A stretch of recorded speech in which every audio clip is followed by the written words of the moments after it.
Good morning to all of you. आज हम ME 302 subject process in manufacturing में का फर्स्ट चैप्टर जो डिस्कस कर रहे थे लास्ट वीडियो लेक्चर में भी, उसमें एक नेक्स्ट टॉपिक है रोलिंग प्रोसेस के बारे में डिस्कस करते हैं। ये रोलिंग भी जो है मेटल फॉर्मिंग प्रोसेस जो है उसका एक पार्ट है। रोलिंग जो प्रोसेस भी एक मेटल फॉर्मिंग प्रोसेस है। सो फर्स्ट हम देखते हैं what is rolling. So rolling is a deformation process in which thickness of work is reduced by compressive force exerted by two opposing rolls. So यहाँ पे क्या हम डिफॉर्मेशन जो है वो जो हमारा जो मटेरियल है उसमें डिफॉर्मेशन कर रहे हैं by the application of compressive force. और कंप्रेसिव फोर्स जो हम लगा रहे हैं यहाँ पे कंटिन्यूस कंप्रेसिव फोर्स लगा रहे हैं with the help of rolls यहाँ पे, ठीक है। तो रोल्स के थ्रू जो है हम कंप्रेसिव फोर्स लगा रहे हैं। Rolls rotate to pull and simultaneously squeeze the work between them. यहाँ पे रोल्स, ये आप जो चीज़ देख रहे हैं दिस इज़ रोल्स, यहाँ पे लिख रखा है। So this one is first and second. So यहाँ पे हम देख रहे हैं कि एक पेयर ऑफ रोल्स है, okay, upper roll and lower rolls, okay. So उनके बीच में ये हमारा वर्क पीस है जो कि एक स्लैब या सीट की फॉर्म में जो यहाँ पे दिखाया गया वर्क पीस, ये डायरेक्शन ऑफ फ्लो है, यहाँ से ये एग्जिट हो रहा है। सो उसकी यहाँ पे सिंपली हम देखें दो रोल्स के बीच में जो हमने इस स्लैब या सीट को जो है इसके अंदर जो है डाला है, सो यहाँ पे इसकी थिकनेस जो है वो हमें रिड्यूस होकर मिल रही, कम होकर मिल रही। सो थिकनेस रिड्यूस हो रही है और दूसरी तरफ उसकी विड्थ या उसकी लेंथ जो है वो इंक्रीज़ होता है। सो कंप्रेसिव फोर्स अप्लाई करने से स्क्वीजिंग एक्शन हो रहा है और उस पार्ट के अंदर डिफॉर्मेशन हो रहा है और हमें जो है डिजायर्ड जो प्रोडक्ट मिल रहा है। So basically this is rolling process.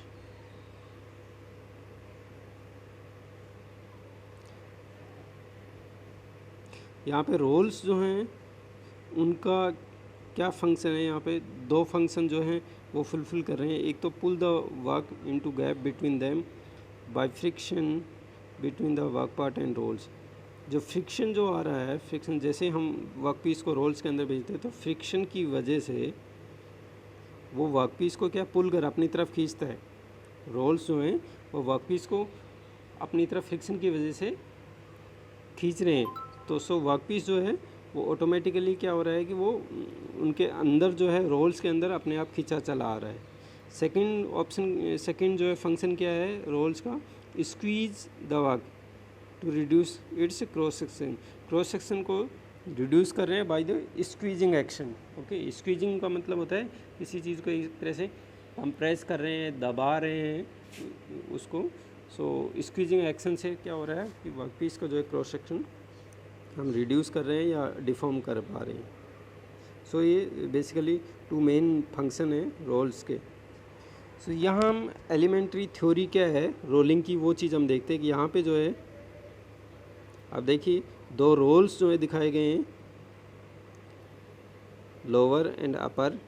यहाँ पे दो रोल्स दिखाए गए, इनके डायरेक्शन ऑफ रोटेशन जो है this is direction of rotation. यहाँ पे ये अपोजिट डायरेक्शन में, अपर रोल्स जो है वो एंटी क्लॉकवाइज डायरेक्शन में रोटेट कर रहा है, लोअर रोल्स जो है क्लॉकवाइज डायरेक्शन में रोटेट कर रहा है, ओके। सो यहाँ पे ये हमारा जो वर्क पीस जो है, ये वर्क पीस जो है उसको यहाँ पे ये वर्क पीस उसको इन रोल्स के बीच में से जो है गुजारा जाता है।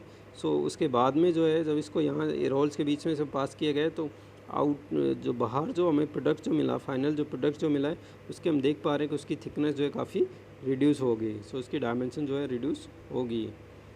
सो ये चीज़ जो है यहाँ पे देखिए, जैसे ही जो वर्क पीस जो है यहाँ से इस पॉइंट से लेके और यहाँ तक वो जो है वर्क पीस जो है आपका रोल्स के कांटेक्ट में हो, ओके, रोल्स के कांटेक्ट में। सो ये आर्क ऑफ कांटेक्ट कहलाएगा। This one is the arc of contact कहलाएगा। और ये एंगल जो बन पा रहा है, ये आर्क ऑफ कांटेक्ट पे जो अल्फ़ा एंगल जो बन रहा है, इस एंगल को हम बोलेंगे एंगल ऑफ कांटेक्ट या angle of bite, angle of contact या फिर angle of bite, BITE, angle of bite या एंगल ऑफ कांटेक्ट। इस अल्फ़ा जो एंगल होगा एंगल ऑफ कांटेक्ट या एंगल ऑफ बाइट, ओके। सो इसके बाद में ये जो पूरा जो जोन दिख रहा है ये हमारा डिफॉर्मेशन जोन है। ओके, ये डिफॉर्मेशन जोन में इसमें दो पार्ट हैं। This is the first part, ये वाला पार्ट जो आप देख रहे हैं, ये फर्स्ट पार्ट जिसको यहाँ पे लैगिंग जोन बोला गया है। लैगिंग जोन, इस जोन में क्या हो रहा है कि इस जोन में जो मटेरियल की वेलोसिटी है वी नोट, वो रोल की वेलोसिटी से कम है। लेट अस सपोज रोल की वेलोसिटी वी आर है, V R is the velocity of roll. So lagging zone में क्या हो रहा है कि मटेरियल की जो हमारा वर्क है उसकी वेलोसिटी जो है रोल की वेलोसिटी से कम है, इसलिए इसको लैगिंग, लैग का मतलब है पीछे रह जाना, लैगिंग जोन बोला गया है। और इसमें जो एफ जो लग रहा है, फ्रिक्शन फोर्स जो लग रहा है, उसकी डायरेक्शन आप देख पा रहे हैं कि इस ऐसे दिखाई हुई है। ओके, फॉरवर्ड डायरेक्शन में फ्रिक्शन फोर्स जो है दिखाया गया है। ये क्यों? क्योंकि रोल की वेलोसिटी जो है ज़्यादा है और वर्कपीस की वेलोसिटी जो है वो लैग कर रहा है, कम है, इसलिए फ्रिक्शन फोर्स जो है वो फॉरवर्ड डायरेक्शन में लगेगा। ओके, नेक्स्ट जो इसमें जो दूसरा जो जोन जो दिख रहा है, ये सेकंड जोन, ये जोन जो है लीडिंग जोन कहलाता है। ओके, लीडिंग जोन क्यों कहते हैं? क्योंकि इस जोन में यहाँ से इस डॉटेड लाइन से लेके यहाँ से लेके और यहाँ तक, इस जोन में लीडिंग जोन में क्या हो रहा है, यहाँ मटेरियल की वेलोसिटी यानी कि आपके जो वर्क की वेलोसिटी जो है वो रोल की वेलोसिटी से वी आर से ज़्यादा है। ओके, इसमें लीडिंग जोन में V F is greater than V R, और लैगिंग जोन में क्या हो रहा था कि V naught is less than V R. Okay, इसलिए वो लैगिंग जोन था। लीडिंग जोन में वेलोसिटी जो है, वर्क की वेलोसिटी वी एफ जो है वो ग्रेटर देन है रोल वेलोसिटी, सो इसलिए इसको लीडिंग जोन बोला है। और इसमें फ्रिक्शन फोर्स जो है बैकवर्ड डायरेक्शन में दिखाया गया है, ये इसलिए क्योंकि यहाँ पे वर्क की वेलोसिटी जो है वो ज़्यादा, वो फॉरवर्ड डायरेक्शन में ज़्यादा जो है तेज़ चल पा रहा है, सो इसलिए जो है जो डायरेक्शन जो है फ्रिक्शन की डायरेक्शन जो है वो बैकवर्ड डायरेक्शन में दिखाई है। ओके, इन दोनों जोन जो है लैगिंग जोन और लीडिंग जोन के बीच में एक प्लेन जो है, जो एक लाइन की डॉटेड लाइन की फॉर्म में दिखाया गया है। एक लाइन या एक प्लेन एक ऐसा होता है जहाँ पे वेलोसिटी जो है वर्क की वेलोसिटी के रोल की वेलोसिटी के इक्वल हो जाती है, बराबर हो जाती है। ओके, वर्क की वेलोसिटी रोल वेलोसिटी के बराबर हो जाती है। सो उस प्लेन को जो है, उस प्लेन को हम न्यूट्रल प्लेन बोलते हैं। ओके, सो न्यूट्रल प्लेन क्या होगा? न्यूट्रल प्लेन वो प्लेन है जहाँ पे वर्क की वेलोसिटी क्या है, रोल वेलोसिटी के बराबर हो, सो वो प्लेन जो है न्यूट्रल प्लेन कहलाएगा। क्लियर? सो बेसिकली ये जो है, जो यहाँ पे टू रोल्स दिखा के, दो रोल्स हैं, दो रोल्स में कैसे क्या रोलिंग प्रोसेस हो रहा है उसका जो है बेसिक जो एलिमेंट्री थ्योरी है उसको हमने इस फिगर से समझा है। नेक्स्ट जो है कि रोलिंग में बेसिक रोलिंग से रिलेटेड बेसिक टर्मिनोलॉजी जो है उनको हमें समझ लेना चाहिए कि हमारा इनिशियली जो रॉ मटेरियल, जो इनिशियली जो प्रोडक्ट को जो जिसको हम रोल करना चाह रहे हो, इनिशियल जो हमारा प्रोडक्ट जो होता है उसको हम बोलते हैं इनगोट। इनगोट आता है, इनगोट बेसिकली है कि कोई भी जो मटेरियल है जिसको आप रोलिंग ऑपरेशन करना चाह रहे हो, सो वो मटेरियल को इनिशियली जो है हम कास्टिंग से जो बना रहे हैं ब्लॉक्स की फॉर्म में, उसको हम इनगोट कह रहे हैं। तो इनगोट बेसिकली क्या है? इनगोट जो है उस मटेरियल का एक तरह से इनिशियली कास्टेड जो है आपका मटेरियल है जो कि ब्लॉक्स की फॉर्म में जो बनाया गया है। सो इनिशियली जो कोई भी मटेरियल का जो कास्ट बनता है उसको हम इनगोट कहते हैं। ओके, इनगोट के बाद में फर्दर जो है उसमें प्रोसेस होने के बाद में डिफरेंट उसके नेम यहाँ पे दिए गए। सो वो क्या हैं वो देख लेते हैं। स्टार्टिंग में सेमी फिनिश्ड जो प्रोडक्ट जो बनते हैं इनगोट से, वो फर्स्ट आता है ब्लूम। सो ब्लूम क्या है? ब्लूम को जो है इनगोट से फर्स्ट जो उसका ब्रेक डाउन करके जो बनाया जाता है, यानी कि इनगोट से हम फर्स्ट जो प्रोडक्ट जो बना पा रहे हैं उसको ब्लूम नाम दिया गया है। और उसका cross section area greater than 230 centimetre square. Okay, 230 centimetre square से ज़्यादा जो है उसका क्रॉस सेक्शन एरिया जो है यहाँ पे जैसे दिखाया गया है, ये ब्लूम दिखाया गया है। ओके, नेक्स्ट जो है वो बिलेट जो है, बिलेट किसको कहते हैं? बिलेट को जो है फर्दर अगर हम रिडक्शन कर रहे हैं उसमें, रोलिंग प्रोसेस के थ्रू फर्दर रिडक्शन करके जो है वहाँ से हमें बिलेट जो है वो मिलता है, और उसका क्रॉस सेक्शन एरिया जो है 40 × 40 mm² से ज़्यादा होता है। सो उसको हम बिलेट बोल रहे हैं, बट वो ब्लूम से उसका साइज जो है काफ़ी कम होता है, जैसे हम देख रहे हैं। नेक्स्ट जो है स्लैब हम बनाते हैं इनगोट से।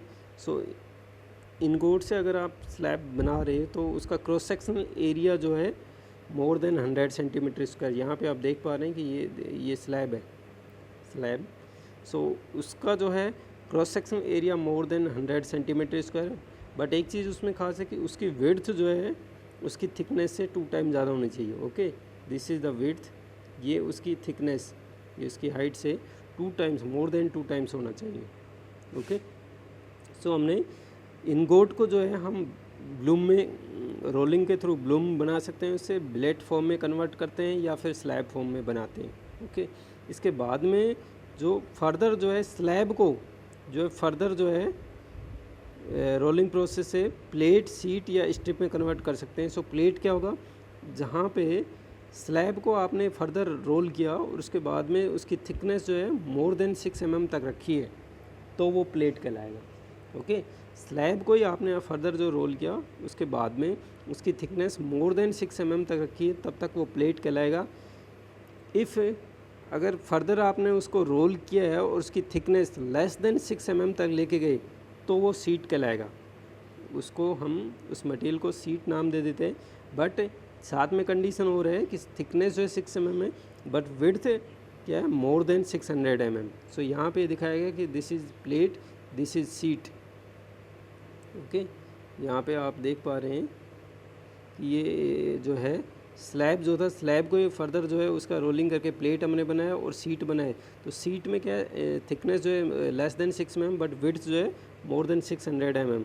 स्ट्रिप फर्दर जो है स्ट्रिप, हम उस स्ट्रिप किसको बोलेंगे कि थिकनेस यहाँ पे भी less than 6 mm but width जो है वो भी लेस देन 600 है, तो उसको हम स्ट्रिप की कैटेगरी में लेके आएंगे। ओके, तो सीट और स्ट्रिप में थिकनेस वाइज तो ऑलमोस्ट जो है वो सेम हो सकती है, बट उनकी विड्थ जो है सीट की विड्थ जो है ज़्यादा होती है मोर देन 600 mm, और स्ट्रिप की जो विड्थ होती है वो लेस देन 600 mm। सो ये जो टर्मिनोलॉजी थी ये इसमें प्रोडक्शन इंजीनियरिंग में मैन्युफैक्चरिंग प्रोसेस में काफ़ी जो हमारा जो रॉ मटेरियल किस फॉर्म में आ रहा है उस, तो उनमें ये टर्मिनोलॉजी जो है बार बार काम में आती है।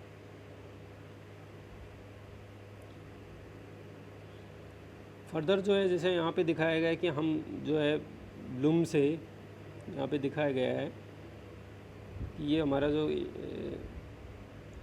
ब्लूम जो था इनगोट से जो हमने ब्लूम बनाया उसको फर्दर जो है हम प्रोसेस करके रोलिंग करके हम इस तरह से स्ट्रक्चरल शेप दे सकते हैं या रेल्स बना सकते हैं। या आई सेक्शन जैसे दिखाया हुआ है, दिस इज आई सेक्शन बना सकते हैं या रेल्स बना सकते हैं। ओके, ट्रेन्स के लिए जो पाथवे जो होता है। फर्दर जो है स्लैब जो होती हैं, स्लैब को हम प्लेट या सीट में कन्वर्ट कर सकते हैं, स्ट्रिप में कन्वर्ट करके उसकी कॉइल्स बना सकते हैं। बिलेट जो है, बिलेट को हम फर्दर रोलिंग से जो है किसी बार या सिलेंड्रिकल रोड में हम कन्वर्ट कर सकते हैं। तो ये सब जो है फर्दर रोलिंग से हम ब्लम, बिलेट और स्लैब को किस तरह से जो है आगे फर्दर जो है प्रोडक्ट में कन्वर्ट कर सकते हैं, ये सब यहाँ पे बताया हुआ है। सो ये हम रोलिंग से ये सब पॉसिबल है। टाइप्स ऑफ रोलिंग, यहाँ पे टाइप्स ऑफ रोलिंग यहाँ पे आप देख रहे हैं कि ट्रांसवर्स रोलिंग है कि यहाँ रोलर्स जो हैं ये सेम डायरेक्शन में, ये डायरेक्शन देखिए सेम डायरेक्शन में रोटेट कर रहे हैं, और उनमें जो है रोलर्स के ऊपर क्या है कि कोई स्पेशल जो है इस तरह का जो है शेप जो बनाया हुआ है, और यहाँ पे जो प्रोडक्ट जो हमारा है वो भी क्या ट्रांसवर्स उसकी लोडिंग की हुई है। सो स्पेशली जो है हम उसके ऊपर कोई स्ट्रक्चर जो है फॉर्म या उसमें टेपर अगर आपको देना हो तो वो चीज़ हम क्रिएट कर सकते हैं, कोई कैविटी क्रिएट कर सकते हैं। ओके, फर्दर जो है थ्रेड रोलिंग, नेक्स्ट जो रोलिंग का एक टाइप थ्रेड रोलिंग भी है। इसमें हम क्या कर रहे हैं, जो सिलेंड्रिकल रोल्स जो होते हैं, सिलेंड्रिकल रोल्स इनके ऊपर जो है थ्रेडेड डाइज जो हैं वो फिटेड कर रखी हैं, जिनके ऊपर डाइज के ऊपर ऑलरेडी वो थ्रेडेड थ्रेड बनी हुई है। तो इस तरह हमारा जो सिलेंड्रिकल जो कोई रोड है उसके ऊपर हम थ्रेड कट कर सकते हैं। ये चीज़ आप देख रहे हैं, ये थ्रेड कट कर रखी।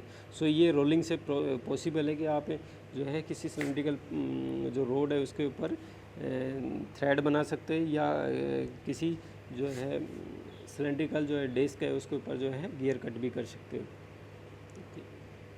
नेक्स्ट जो है एक शेप रोलिंग जो है टाइप है, रोलिंग का एक टाइप है शेप रोलिंग। इसमें अपन देख रहे हैं कि कोई भी ब्लूम जो आया है, ब्लूम से हम उसको किस तरह स्ट्रक्चरल फॉर्म में, यहाँ पे आई सेक्शन जो है दिखाया हुआ है, किस तरह हमने पेयर ऑफ रोलर्स लगा के और किस तरीके से हमने उसको आई सेक्शन में जो है कन्वर्ट करा है। तो इस तरह स्ट्रक्चरल रोलिंग भी जिसको नाम या शेप रोलिंग जो है वो हम करके और इस तरह का आई सेक्शन, टी सेक्शन या फिर जो है रेल्स में कन्वर्ट कर सकते हैं। रिंग रोलिंग यहाँ पे आप देख पा रहे हैं, ये भी एक रोलिंग का एक टाइप है। इसमें कोई रिंग शेप का प्रोडक्ट जो है हम अचीव कर सकते हैं। यहाँ पे एक ड्राइव रोल लगा हुआ है, एक आइडलर रोल लगा हुआ है और एक्सियल रोल जो है उसकी जो है फर्दर जो है डायमेंशन और उसकी शेप को जो है रेगुलेट करने के लिए लगाए गए हैं। और इस तरह जब ड्राइव रोल रोटेट करता है तो इसका जो है रिंग की फॉर्म में हम इसको जो है इसका डायमेंशन जो है डायमीटर या इसकी थिकनेस जो है उसको कंट्रोल करते हैं। ट्यूब पियर्सिंग नेक्स्ट एक मेथड है ट्यूब पियर्सिंग। इसमें हम क्या कर रहे हैं, इसमें कोई सिलेंड्रिकल जो रोड है, ये सिलेंड्रिकल जो रोड है उसको जो है हमने रोल्स के बीच में, ये जो रोल्स हैं रोल्स के बीच में उसको पास करा के और यहाँ पे एक फिक्स्ड मैंड्रेल लगा रखा है। ओके, सो मैंड्रेल जो है फिक्स कर रखा है और जब उसके बाद में रोल्स में से पास करते हैं तो रोलिंग एक्शन में स्क्वीजिंग एक्शन के थ्रू वो जो है मैंड्रेल तो अपनी पोजीशन में फिक्स है, बट ये ट्यूब जो है मतलब आगे पास होता जाता है और हमें जो है एक फिनिश्ड ट्यूब मिल जाती है जो कि सीमलेस ट्यूब हम उसको बोले, सीमलेस ट्यूब हम अचीव कर सकते हैं किसी होलो सिलेंडर से। नेक्स्ट एक टाइप हो रहा है स्क्यू रोलिंग जिसको हम बोल रहे हैं। सो स्क्यू रोलिंग में क्या हो रहा है, यहाँ पे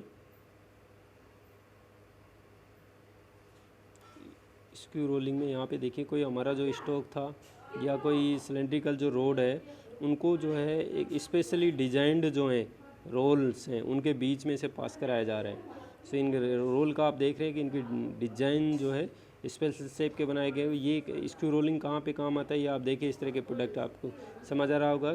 सो ये क्या है, ये बॉल्स हैं जो कि बॉल बेयरिंग में काम आते हैं। तो इस तरह का जब बॉल बेयरिंग अगर उनका बॉल बेयरिंग का मास प्रोडक्शन करना हो तो वहाँ पे स्क्रू रोलिंग प्रोसेस जो है हम काम में ले सकते हैं और जो है स्फेरिकल शेप की बॉल्स जो हैं वो प्रोड्यूस कर सकते हैं। सो ये डिफरेंट टाइप्स ऑफ रोलिंग जो है प्रोसेस हैं जिनको हम जो है अचीव कर सकते हैं। सो ये जो हमारा जो है रोलिंग प्रोसेस के बारे में बेसिक था। फर्दर जो है हम इसमें रोलिंग प्रोसेस में जो बाकी का जो टॉपिक हो नेक्स्ट वीडियो लेक्चर में डिस्कस करेंगे। Okay, thank you.